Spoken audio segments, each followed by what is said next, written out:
খাবারগুলো দেখে তো মনে হচ্ছে আমি একটু খেয়ে ফেলি। আরে আমি খাবো না, এমনিই বললাম। দেখি দেখি দেখি ওর পকেটটা দেখেন ভাই, ওর পকেট একবারে ফুইলা গেছে। দেখো এটা কেউ নিতে পারবে? তুই ছোট বোন আমার। চলো এখন আমরা হলুদ দেওয়া শুরু করি। হলুদ কোথায়? ওই যে। এই তো হলুদ দিয়ে দিচ্ছি তালহাকে। আমাকে একটু দাও। তোমাকে দিব না, আমি ইতিকে দিব। তারপর দিয়ে দিলাম ইতিকে। তো আমি এখন কিছু খাবো না। ফাইনালি আমরা ইতির জন্য আর তালহার জন্য সালামি নিয়ে আসি। ওকে নাও। আর এটা হচ্ছে তালহার জন্য। Clap clap. এটা কি? কেন তুমি খুশি না? তুমি আমার বোনের সাথে এটা করলা।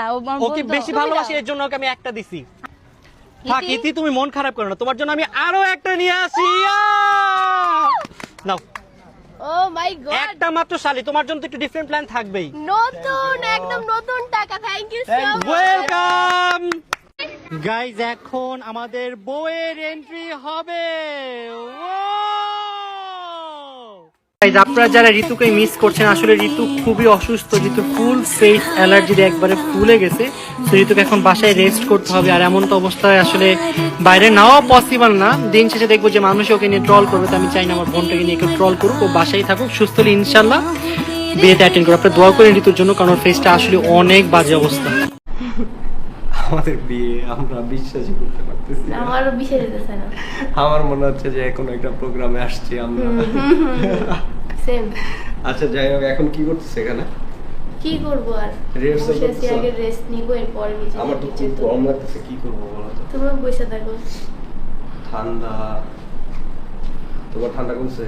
না, না, আমার তো প্রচুর ঠান্ডা। তোমার তো খুব মজা লাগছে, সুন্দর লাগতেছে। Thank you. আচ্ছা আজকে so আমার guys, রেডিতে অনেক বেশি লেট হয়ে গেছে। তাই নাকি? দেখ সমস্যা নেই, এটা হয় স্বাভাবিক। বাট ফোন ধরা উচিত ছিল, তুমি কিন্তু ফোন ধরো নাই আমার। আমার ফোন আমার হাতেই ছিল না, বিকজ মেকআপ করার সময় ফোন তো হাতে থাকে না। আচ্ছা যাই হোক, আমি কিন্তু ঘেমে গেছি গাইস, ফটোশুট করতে করতে আমার অবস্থা খারাপ। অলরেডি অনেক ঠান্ডা, আরো বেশি ঠান্ডা বেড়ে গেল। তো যাই হোক, আমার চুল টুল একদম আলো ঝালো হয়ে গেছে। তো আমাদেরকে হলুদ দেওয়ার জন্য আজকে চলে আসছে আমার সেলিব্রিটি বাগনি। তোকে বাগনি বলবো না কি বলবো আমি তো বুঝতেছি না, কি আমার আপন বাগনি নাকি ইতিরি বাগনি আমি জানি না এখনো, কারণ বড় আপু তো আমার আপন বোনের মতোই। তো এখন হচ্ছে ও খাইতেছে নিজে নিজে, আমাদেরকে কিছু খাওয়ায় নাই। যাক, তোমার পেট ভরছে? আর কিছু খাবা? তুমি কি খাবো? কিছু তো খাওয়ানোর দেখি না। না না, খাওয়ানো লাগবে না। নাও, কমলা খাও। নাও খাও। No thanks. ঠিক আছে, ওই খাচ্ছে, ঠিক আছে। টাকা দাও। ছোট মানুষ টাকা দিতে হয় না, ছোট মানুষ হলুদ দিতে হয় না। ছবি তুলতে আসছি, ছবি তুলো। তো ফাইনাল